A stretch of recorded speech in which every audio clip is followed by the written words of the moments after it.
Today on Upfront, tariffs, trade, and now aid. President Trump's plan to bail out farmers feeling pain from his trade war. Next, Wisconsin Senator Ron Johnson on his criticism of the plan and efforts to bring an end to the tariffs. Then a state plan to offer Kimberly-Clark big money to stay in the Fox Valley. Can it pass the state Senate? And a closer look at the race in the 1st Congressional District. Is it within the reach of Democrats? Covering the issues important to Wisconsin. This is Up Front with Mike Goucher. Hello again, everyone, and welcome to Up Front. We begin today with a question. Is President Trump's tough stance on trade working for Wisconsin? The president says it's already showing results, but a growing number of business people and farmers here say his tariffs and trade war are causing them real pain. Last week, the Trump administration essentially said it feels their pain, announcing that it would provide $12 billion in emergency relief to help farmers slammed by Trump's trade disputes with China and other countries. But farmers say they want trade, not aid. And some farm state Republican lawmakers, including Wisconsin Senator Ron Johnson, aren't big on the idea. Johnson compared it to a Soviet-style economy and said he's been exasperated with the tariff situation. The farm aid program is due to start around Labor Day, but in the meantime, the president says he's reached a deal with the European Commission to open up new markets for farmers.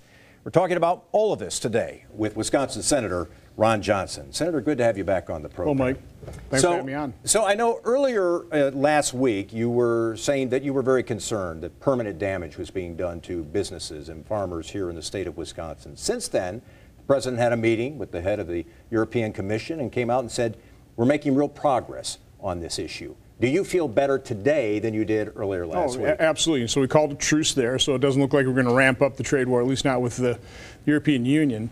The economic news that came out on Friday, I think, is really excellent. 4.1 GDP growth. Well, and that's important. So now for the last 4 quarters, it's at 2.8% annualized, and they're really looking, when this year finishes out the calendar year, we'll probably be above 3%, which is, we haven't done that since 2005, 2006. But what's really encouraging about those numbers is the investment in business.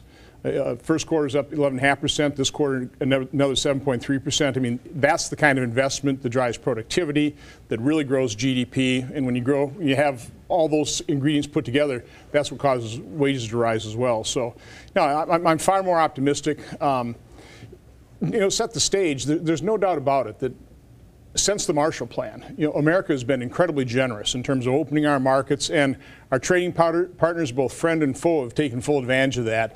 And previous presidents have tried to, really get fairer deals, more reciprocal trade, and they've made some progress, but probably not enough. So I completely agree with President Trump's goal about fair trade, reciprocal treatment, and he's shocking the system, and I think this week shows it's bearing some results. You got that pressure put on the EU, the president of the EU Commission. He came on to do a deal. I think the pressure that lawmakers are putting on President Trump, just from a standpoint, here's the evidence. And he's listening. He is listening. The whole $12 billion aid package is because he understands there is short-term pain, and he's trying to ameliorate that while still taking a pretty tough stance so we actually get a better deal. So I'm encouraged. I think he understands that time is short. He has to complete these deals, and hopefully he can, and we can move on, because he's done a great job in terms of he stopped adding the regulatory burden, a more competitive tax system. That brought certainty, optimism to this economy, which is why we saw greater economic activity.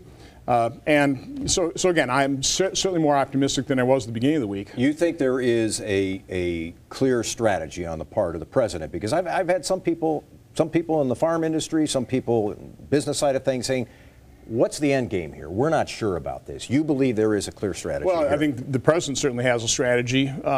It's hard to reveal it all when you're in a negotiation, when you're trying to shock the system. So again, my responsibility as a senator from Wisconsin is to make sure the president understands, as he's employing his strategy, that really only he and his trade advisors truly know what their end game is in the negotiation.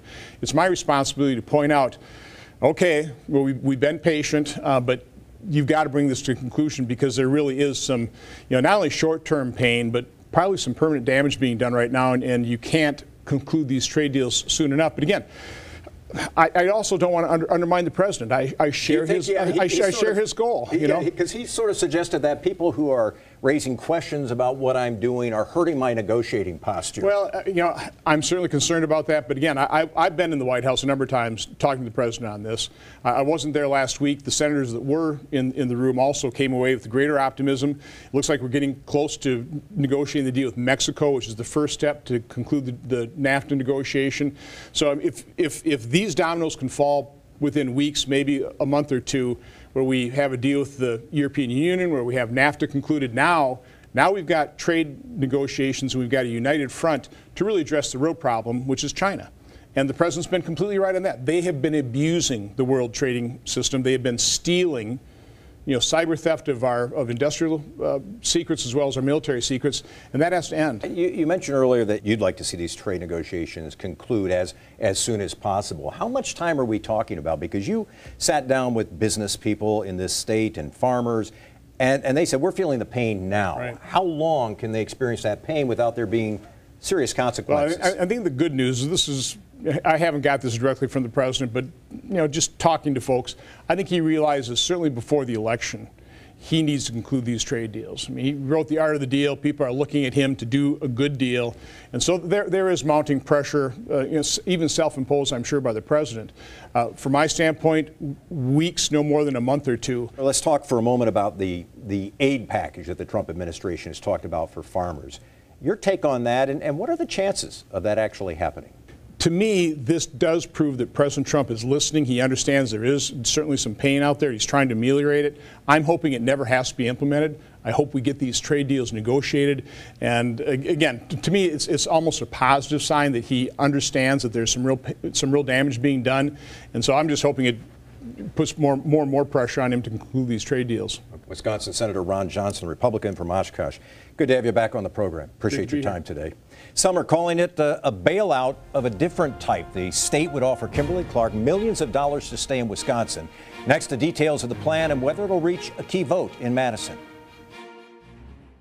Up Front with Mike Goucher, brought to you by the American Transmission Company and the Wisconsin Corn Growers Association.